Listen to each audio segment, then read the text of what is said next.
Hello guys, this is Mubashir Saeed and you are watching me on Wahid Sir's Academy. Today we are going to discuss the classification of computers, but this is the classification based on their size, based on the size of the computers. So let's start. हम start करेंगे पहला जो computer है that is super computer. हम classification of computer पढ़ रहे हैं लेकिन उनकी साइज़ के हिसाब से हम देखेंगे कौन सा बड़ा है, उसके बाद छोटा छोटा उससे छोटा, वही हम देखेंगे. तो पहले हम सुपर कंप्यूटर का देखेंगे. सुपर कंप्यूटर क्या होता है? सुपर कंप्यूटर एक ऐसा कंप्यूटर होता है जिसमें बहुत ज़्यादा प्रोसेसिंग पावर होता है. ठीक है, बहुत ज़्यादा प्रोसेसिंग पावर इसमें होता है. ये फास्टेस्ट टाइप ऑफ कंप्यूटर होता है और ये सबसे महंगा वाला कंप्यूटर होता है, सबसे महंगा. अगर हम इसकी प्राइस के मुतालिक जानेंगे, इसका प्राइस देखेंगे तो इसका प्राइस ऑलमोस्ट $50 मिलियन होता है. $50 मिलियन को अगर हम इंडियन करेंसी में कन्वर्ट करेंगे तो ऑलमोस्ट वो बनता है 300 करोड़. 300 करोड़ इसका प्राइस बनता है इस सुपर कंप्यूटर का. ठीक है guys, fastest type of computer होता है और बहुत एक्सपेंसिव भी होता है क्योंकि उसमें बहुत ज़्यादा प्रोसेसिंग पावर होता है. और अगर हम देखेंगे इसको इंस्टॉल करने के लिए हमें बहुत स्पेस की ज़रूरत होती है. अगर एक सुपर कंप्यूटर को हमें इंस्टॉल करना है तो हमें 2 टेनिस कोर्ट के बराबर का एरिया चाहिए होता है. जो टेनिस कोर्ट होता है जिसमें टेनिस खेलते हैं, तो उन 2 टेनिस कोर्ट्स के एरिया के बराबर हमें एक एरिया होना चाहिए, उसमें हम एक सुपर कंप्यूटर को इंस्टॉल कर सकते हैं. और ये सुपर कंप्यूटर बहुत सारी बड़े बड़ी कॉम्प्लेक्स कैलकुलेशंस को सॉल्व करता है. ये आम एक पर्सनल यूज़ के लिए नहीं होता है क्योंकि इस प्रोसेसिंग पावर को हम अपने लिए इस्तेमाल नहीं कर सकते. हमें एक पर्सनल के लिहाज से वो चीज़ें नहीं हैं या उन चीज़ों की ज़रूरत पर्सनल के हिसाब से नहीं है क्योंकि ये बहुत बड़ा कॉम्प्लेक्स कैलकुलेशन सॉल्व करता है. तो एक पर्सनली इसको नहीं ले सकते, पर्सनल यूज़ के लिए इसको नहीं ले सकते. ठीक है गाइज, उसके बाद ये बनाया गया होता है to execute complex calculations at a maximum speed, जो मैंने अभी आपको बताया. सुपर कंप्यूटर्स क्या करते हैं, ये कौन सी टेक्नोलॉजी इस्तेमाल करते हैं? ये मल्टी प्रोसेसिंग और पैरेलल प्रोसेसिंग इस्तेमाल करते हैं. वो क्या होता है मल्टी प्रोसेसिंग और पैरेलल प्रोसेसिंग? मैंने कल भी बोला था आपको पैरेलल प्रोसेसिंग के बारे में. इसमें क्या होता है, हम वी यूज़ मल्टीपल प्रोसेसर्स. क्यों यूज़ करते हैं मल्टीपल प्रोसेसर? हमारे पास एक टास्क होता है, एक काम होता है. इस टास्क को हम डिवाइड करते हैं बहुत सारे स्मॉलर टास्क्स में. ठीक है, उसके बाद एक प्रोसेसर एक स्मॉल टास्क करता है, दूसरा दूसरा करता है, तीसरा चौथा, अलग अलग प्रोसेसर्स अलग अलग टास्क को अंजाम देते हैं. इससे क्या होता है, हमारा काम जल्दी बहुत कम टाइम में कंप्लीट होता है. यानी कि हमारे पास जो है एक प्रॉब्लम होती है, इस प्रॉब्लम को हम स्मॉलर मॉड्यूल्स में डिवाइड करते हैं so that different processors can work independently and corporate to solve it faster. जल्द जल्द मैनर में उसको कंप्लीट करें, इसलिए तो उसकी स्पीड, जो प्रोसेसिंग पावर होता है वो बहुत ज़्यादा होता है. अगर हम अब स्पीड की बात करेंगे, स्पीड ऑफ सुपर कंप्यूटर्स क्या होती है, वो मेजर होती है इन टर्म्स ऑफ फ्लॉप्स. ठीक है गाइज, अगर हम नॉर्मल कंप्यूटर्स की बात करेंगे वो MIPS मिलियंस ऑफ इंस्ट्रक्शंस पर सेकंड में होती है, हम इसको मेजर करते हैं उस स्पीड को. लेकिन यहाँ पर हम सुपर कंप्यूटर्स की स्पीड MIPS में नहीं बल्कि फ्लॉप्स में करते हैं. फ्लॉप्स क्या होता है, फ्लोटिंग पॉइंट ऑपरेशंस पर सेकंड, इसमें हम करते हैं. अगर एक super computer 10 to the power of 12 operations पर सेकंड करता है तो उसकी स्पीड टेराफ्लॉप्स में है. अगर वो 10 to the power of 15 operations पर सेकंड करता है तो उसकी स्पीड पेटाफ्लॉप्स में है. ठीक है गाइज, ये आपको याद रखना है. ये था थोड़ा सा ओवरव्यू सुपर कंप्यूटर्स के मुतालिक. इसके बाद अगर हम इसकी एप्लीकेशंस देखेंगे, कहाँ कहाँ पर सुपर कंप्यूटर यूज़ होता है उसको हम देखेंगे, तो सुपर कंप्यूटर बहुत जगहों पर इस्तेमाल होता है. पहला ये इस्तेमाल होता है सुपर कंप्यूटर, वो है वेदर फोरकास्टिंग के लिए. वेदर फोरकास्टिंग के लिए हम सुपर कंप्यूटर का इस्तेमाल करते हैं. देखिए, हमारी कंट्री में बहुत सारे फार्मर्स हैं जो एग्रीकल्चर पर यूजुअली डिपेंडेंट हैं क्योंकि हमारी कंट्री में जो बहुत सारे लोग हैं वो एग्रीकल्चर पर डायरेक्टली और इनडायरेक्टली एग्रीकल्चर पर डिपेंडेंट है. ऐसे में उनको मौसम पर निर्भर रहना पड़ता है कि कब बारिश होगी, कब तूफान आएगा, कब क्या रहेगा, उसके लिए उन्हें उस पर देखना पड़ता है. तो हम क्या करते हैं सुपर कंप्यूटर से, सुपर कंप्यूटर में अर्थ का के सराउंडिंग अर्थ की जो सराउंडिंग है उसको हम वर्चुअली कंप्यूटर में जनरेट करते हैं, ठीक है। और देखते हैं कि टोर्नाडोज कब आएंगे, बारिश कब आएगी, क्लाइमेट पैटर्न को हम मैपिंग कर सकते हैं और फिर देख सकते हैं कि बारिश कब आएगी, मौसम कैसा रहेगा, उसी हिसाब से हम डिसीजंस ले सकते हैं, ठीक है गाइज। तो मैंने क्या कहा कि हमारी जो कंप्यूटर है, सुपर कंप्यूटर वेदर फोरकास्टिंग में होता है, ज़रूरत लगता है। हम क्या करते हैं इसमें, कंप्यूटर में हम अर्थ के सराउंडिंग जैसा एक वर्चुअल कंप्यूटर में हम वर्चुअली एक मैपिंग कर सकते हैं और उसके बाद हम देख सकते हैं कि बारिश कब होगी, तूफान कब आएगा, इसके मुताबिक हम जान सकते हैं। उसके बाद दूसरी चीज़ जो है, जो एप्लीकेशन है इसकी, वो है न्यूक्लियर रिसर्च। न्यूक्लियर रिसर्च में कैसे इस्तेमाल होता है, देखिए गाइस, अगर हम देखेंगे न्यूक्लियर रिसर्च में कैसे ये इस्तेमाल होता है, तो जब न्यूक्लियर वेपन को टेस्ट करना होता है, आजकल तो नहीं कर सकते टेस्ट क्योंकि उस पर पाबंदी है, लेकिन यूएसए में जब भी न्यूक्लियर वेपन को टेस्ट करना होता था तो वो नॉर्मल फील्ड्स में उसको टेस्ट नहीं करते थे। यानी कि हम कहेंगे कि वो गए और एक मैदान में, एक रेगिस्तान में टेस्ट किया, तो नहीं कर सकते, क्योंकि वो क्या करते हैं, वो कंप्यूटर में एक ऐसा माहौल क्रिएट करते थे और वहाँ टेस्ट हो जाता था। कैसे हो जाता, वो एक एनिमेशन क्रिएट करते थे, एक सिमुलेशन बनाते थे, फिर देखते थे कि इस न्यूक्लियर वेपन जो हमें टेस्ट करना है, उस न्यूक्लियर वेपन ये कहाँ तक इफेक्ट कर सकता है। अगर हमने 1 टन का पेलोड इसमें डाला है, न्यूक्लियर वेपन पेलोड इसमें 1 टन का डाला है, तो ये कहाँ तक इफेक्ट कर सकता है, कितना फील्ड इससे इफेक्ट होगा, ये कंप्यूटर में एक एनिमेशन, एक सिमुलेशन के ज़रिए बनाया जाता था, न कि नॉर्मल फील्ड में इसको ट्राई किया जाता था, ठीक है गाइज। तो इससे क्या होता था, हमारी सराउंडिंग जो थी वो महफूज रहती थी और हम देखते थे कि इस हमारे न्यूक्लियर वेपन से कहाँ तक असर हो सकता था। ये थी दूसरी इसकी एप्लीकेशन। और उसके बाद अगर हम तीसरी एप्लीकेशन देखेंगे, वो था साइंटिफिक लेबोरेटरीज। साइंटिफिक लेबोरेटरीज में हम इस सुपर कंप्यूटर को यूज़ कर सकते थे। कैसे यूज़ कर सकते थे, हम लाइलाज बीमारी को ट्रीट करने के लिए सुपर कंप्यूटर का इस्तेमाल करते थे। हम कोई मेडिसिन, अगर हमें कोई किसी बीमारी का मेडिसिन टेस्ट करना था, क्योंकि उस मेडिसिन जो हम बनाते हैं उसमें एक केमिकल फार्मूला होती है, ठीक है गाइज, एक केमिकल फार्मूला होती है और उस केमिकल फार्मूला में केमिकल बॉन्ड होता है और उस बॉन्ड में हज़ारों लाखों की कैलकुलेशन करनी होती है, वो नॉर्मल कंप्यूटर से पॉसिबल नहीं थी। उस कैलकुलेशन को हम जल्दी से करने के लिए हम सुपर कंप्यूटर्स का इस्तेमाल करते हैं। या हमें डीएनए की स्टडी करनी है, डीएनए की स्टडी करने के लिए भी हम सुपर कंप्यूटर्स का इस्तेमाल करते हैं। डीएनए मतलब अगर हम, वो इस प्रकार का ऑलमोस्ट होता है, ऑलमोस्ट इस प्रकार का होता है डीएनए। तो ये इतना लंबा होता है कि यहाँ से मून तक और मून से वापस आने तक की डीएनए इतना लंबा होता है। तो इसमें कितनी प्रॉपर्टीज़ होंगी वो नॉर्मल कंप्यूटर से उसकी कैलकुलेशन करना पॉसिबल नहीं है, इसलिए हम इसको भी सुपर कंप्यूटर से ही करते हैं, ठीक है गाइज। या इसके अलावा हम मिलिट्री ऑर्गेनाइजेशंस भी इसका यूज़ करती हैं वर्ल्ड में। हमारे पास जो इंटेलिजेंस एजेंसीज़ हैं वर्ल्ड की, जो सीआईए हैं, सेंट्रल इंटेलिजेंस एजेंसी यूएसए की, या मोसाद है इसराइल की, मोसाद, या केजीबी हैं रशिया की, जो टॉप इंटेलिजेंस एजेंसीज़ हैं, वो इन सुपर कंप्यूटर्स का इस्तेमाल करती हैं। कैसे करती है और क्यों करती हैं, देखिए आजकल जो टेररिज्म है, जो टेररिस्ट्स है, वो नॉर्मल नेट का इस्तेमाल नहीं करते हैं। वो क्या करते हैं, वो डार्क वेब या हम कहेंगे वीपीएन, वर्चुअल प्राइवेट नेटवर्क जो हैं, उसकी मदद से वो आपस में दो टेररिस्ट ऑर्गेनाइजेशंस कम्युनिकेट करती हैं। तो क्योंकि इंटरनेट यूज़र्स तो बहुत सारे हैं, नॉर्मल कंप्यूटर से इनको निकालना तो पॉसिबल नहीं है, इसलिए हम सुपर कंप्यूटर्स का इस्तेमाल करते हैं ताकि वो हज़ारों लाखों करोड़ों की जो अभी इंटरनेट पर जो काम हो रहे हैं, हज़ारों में, लाखों में, करोड़ों में उनको पहचान सके और फिर इस पर एक्शन ले सके। तो इंटेलिजेंस और मिलिट्री एजेंसीज भी इसको इस्तेमाल करती है। इसके अलावा हम देखेंगे एरोस्पेस इंडस्ट्री में भी ये इस्तेमाल होते हैं ये कंप्यूटर्स। एरोस्पेस इंडस्ट्री में हम उसको हम सिमुलेशन लेते हैं और इस सिमुलेशन में हम एयर फ्लो, जहाज़ के इर्द गिर्द एयर फ्लो लेते हैं, डिफरेंट स्पीड्स पर हम एयर फ्लो करते हैं जहाज़ पर, और फिर हम देखते हैं कि हमें एरोडायनेमिक्स जो जहाज़ की हैं वो किस तरीके से बनानी है ताकि वो परफॉर्म अच्छा कर सके, ठीक है गाइज।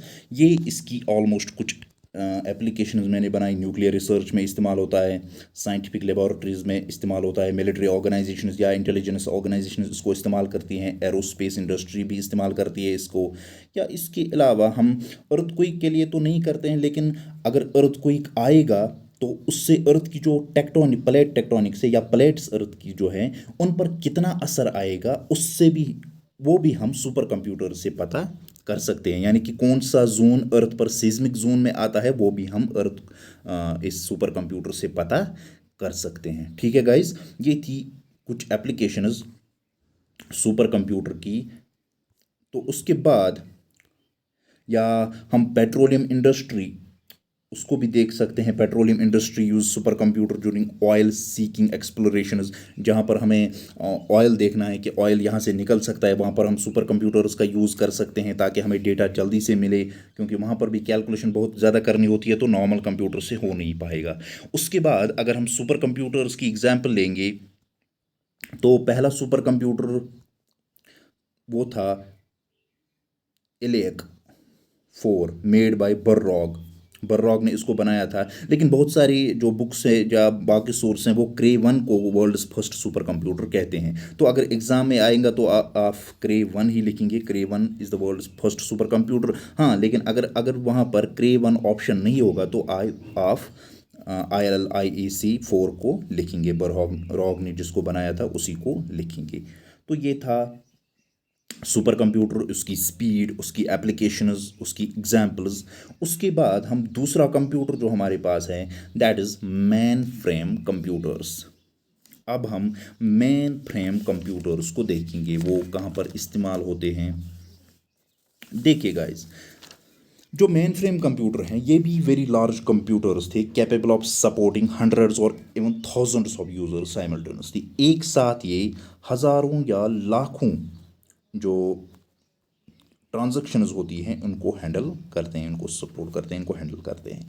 ये भी बहुत एक्सपेंसिव है, ये मेन फ्रेम कंप्यूटर्स भी बहुत एक्सपेंसिव हैं। क्योंकि इनको मेन फ्रेम क्यों कहा जाता है, क्योंकि इन द फॉर्म ऑफ फ्रेम्स होते हैं, ये इस टाइप के फ्रेम्स में होते हैं ये कंप्यूटर, इसलिए इनको मेन फ्रेम कहा जाता है।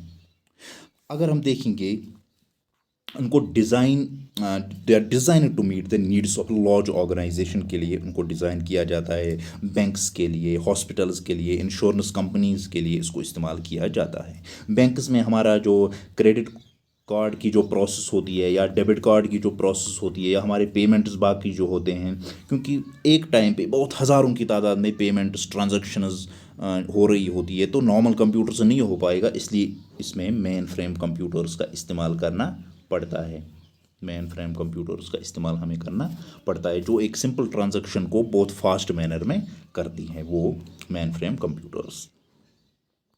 अब अगर हम इस मेन फ्रेम कंप्यूटर को हम पर्सनल गेमिंग के लिए इस्तेमाल करें तो नहीं कर सकते हैं, क्योंकि ये गेमिंग पर्पस के लिए बनाई नहीं गई होती। इसमें ये ग्राफिक लेस होता है, इसमें ग्राफिक्स नहीं होती है, क्योंकि इनको बनाने का मकसद ये है कि ये लार्ज अमाउंट ऑफ डेटा को हैंडल, डेटा को स्टोर कर सकती है और प्रोसेसिंग बहुत स्पीड से कर सकती है। बाकी इसका ये गेमिंग वेमिंग के लिए नहीं बनाई गई थी। अगर हम देखेंगे it is capable of executing multiple complex programs at ultra speed. Ultra speed, बहुत फास्ट स्पीड से ये एग्जीक्यूट बहुत कम्प्लेक्स प्रॉब्लम्स जो है इनको एग्जीक्यूट कर सकता है। It is capable of executing at ultra speed. अगर हम कॉमन ऑपरेटिंग सिस्टम्स में देखेंगे तो लाइनेक्स हैं, जेड ऑपरेटिंग सिस्टम है, लाइनेक्स ऑपरेटिंग सिस्टम इसमें इस्तेमाल किया जाता है। ये Linux operating system super computers में भी लाइनेक्स ही इस्तेमाल होता है और मेन फ्रेम कंप्यूटर्स में भी लाइनेक्स का ही इस्तेमाल होता है।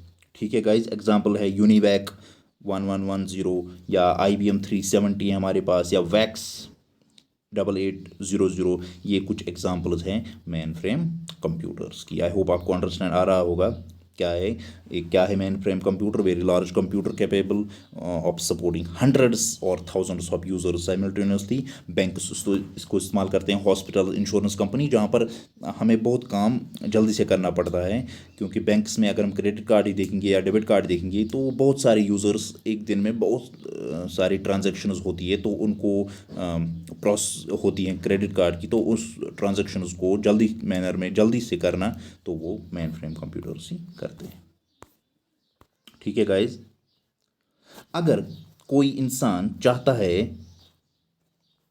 अगर कोई इंसान चाहता है कि वो ज्वाइन करे, वो मेन फ्रेम जो कंप्यूटर है उसका प्रोग्रामर बने, तो उसको JCL, कोबाल, CICS, DB2 इन लैंग्वेजेस को देखना होगा, इन चीज़ों को उसको अच्छे से देखना होगा, क्योंकि इसके बगैर वो पॉसिबल ही नहीं है कि वो मेन फ्रेम कंप्यूटर का ये बने। JCL क्या होता है? वो होता है जॉब कंट्रोल लैंग्वेज। CICS क्या होता है? Customer information control system. COBOL तो मैंने कल ही आपको पता है कॉमनली बिजनेस ओरिएंटेड लैंग्वेज। और DB2 इन चीज़ों को उसको देखना है, तभी वो मेन फ्रेम कंप्यूटर का प्रोग्रामर बन सकता है। IBM ने इसको इन्वेंट किया था। अगर ये कुछ भी क्वेश्चन आए मेन फ्रेम कंप्यूटर उसको किसने इन्वेंट किया था, तो IBM ने इसको इन्वेंट किया था। Millions of instructions are executed simultaneously. Millions instruction ये साइमल्टेनियसली करता है कौन? Mainframe computer. Mainframe computer, ठीक है गाइज। उसके बाद अगर हम उसकी जो प्रोसेसिंग स्पीड देखेंगे तो वो MIPS में ही होती है, मिलियंस ऑफ इंस्ट्रक्शंस पर सेकंड। वहाँ पर हमने देखा था जो सुपर कंप्यूटर्स थे उनकी वो फ्लॉप्स में उनकी स्पीड होती थी, लेकिन यहाँ पर MIPS में होती है। 3 to 4 MIPS, तो हाई अगर जाएंगे तो वो 100 MIPS, 100 मिलियंस ऑफ इंस्ट्रक्शंस पर सेकंड ये एग्जीक्यूट करते हैं, ठीक है गाइज। उसके बाद हम इसका थोड़ा सा देखेंगे कि ये उसका जो डायग्रामिक सिस्टम कैसा होता है, वो इस तरीके से होता है। देखिए गाइस, इसमें हम क्या करेंगे, इसमें हम देखेंगे कि जो मेन फ्रेम कंप्यूटर होता है इसमें क्या होता है। एक होता है होस्ट प्रोसेसर, होस्ट कंप्यूटर। दूसरा होता है बैक एंड कंप्यूटर। तीसरा होता है फ्रंट एंड कंप्यूटर। और वहाँ पर होते हैं जो storage device, magnetic disk, magnetic drive, ये होता है। और यहाँ पर कंसोल एक होता है, कंसोल। और यहाँ पर प्रिंटर भी होता है।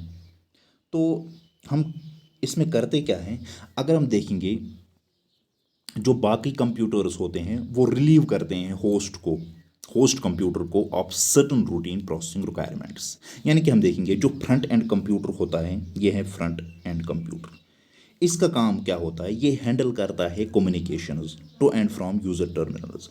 जो यूज़र से यहाँ तक और यहाँ से यहाँ तक कम्युनिकेशन होती है, इसको हैंडल करता है front end computer, front end processor, ठीक है गाइज। अच्छे से समझना इसको।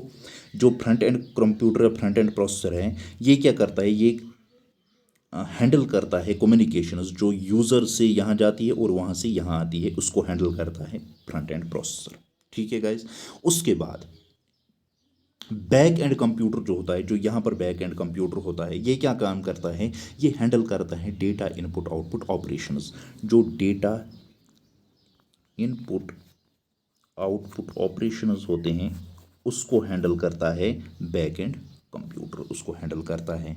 And thus relieving host computer of locating an input output device and transfer data to it. ये इसका काम होता है कम्युनिकेशन को कंट्रोल करना, इसका काम होता है इनपुट आउटपुट डिवाइस को कंट्रोल करना। उसके बाद अगर हम कंसोल का देखेंगे, जो यहाँ पर कंसोल होता है, कंसोल कनेक्ट होता है डायरेक्टली, ये कनेक्ट है किसके साथ, होस्ट कंप्यूटर के साथ।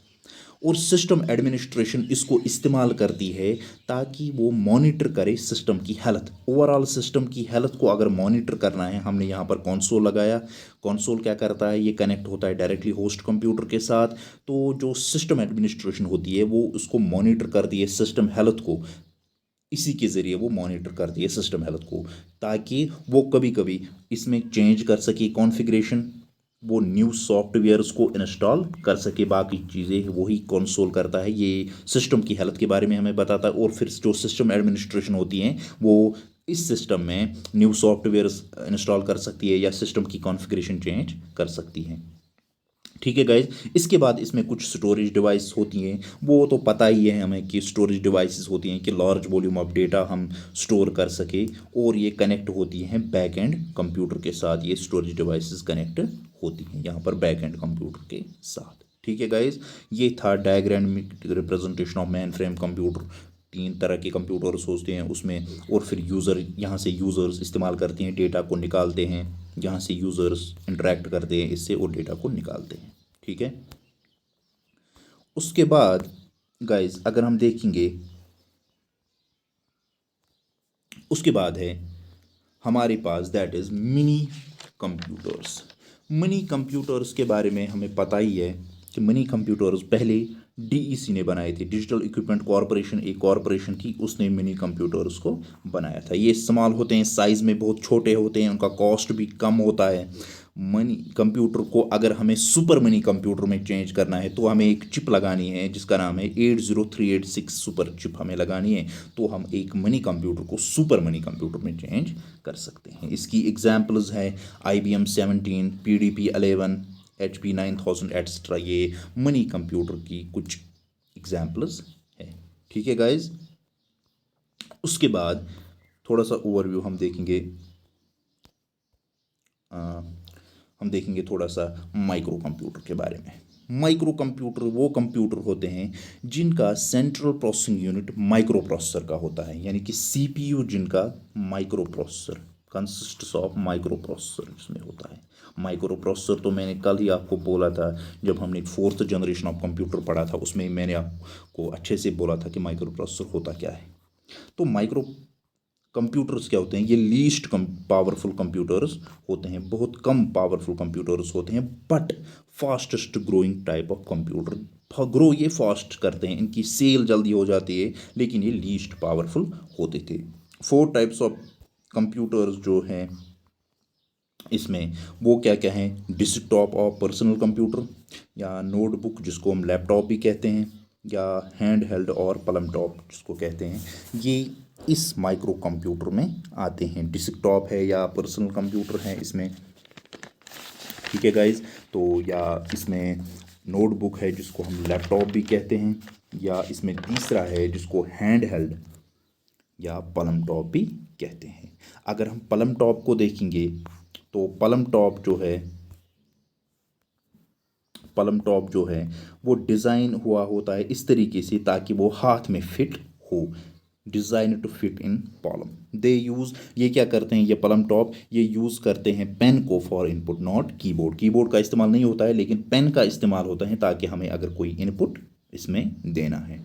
ठीक है गाइज, उसके बाद टैबलेट। टैबलेट क्या होता है, टैबलेट की जो फीचर्स होती है ये फीचर्स ऑफ नोटबुक कंप्यूटर होता है। दे कैन एक्सेप्ट इनपुट, ये भी एक्सेप्ट इनपुट करते हैं from pen instead of keyboard और माउस। कीबोर्ड और माउस से ये डेटा को इनपुट नहीं लेता बल्कि ये डेटा को इन द पेन की शक्ल में, in the form accept data input from pen, pen से ये डेटा इनपुट लेता है और उसके बाद प्रोसेसिंग और आउटपुट देता है। तो ये था गाइज आज का टॉपिक जो हमारा था for classification of computers based on size. इसमें मैंने आपको सुपर कंप्यूटर्स के बारे में बोला, मैन फ्रेम कंप्यूटर्स के बारे में बोला, माइक्रो कंप्यूटर्स, मिनी कंप्यूटर्स, और थोड़ा सा ये ओवरव्यू दिया। तो आई होप आपको पसंद आया होगा, अगर पसंद आया तो लाइक करिए। Thank you very much.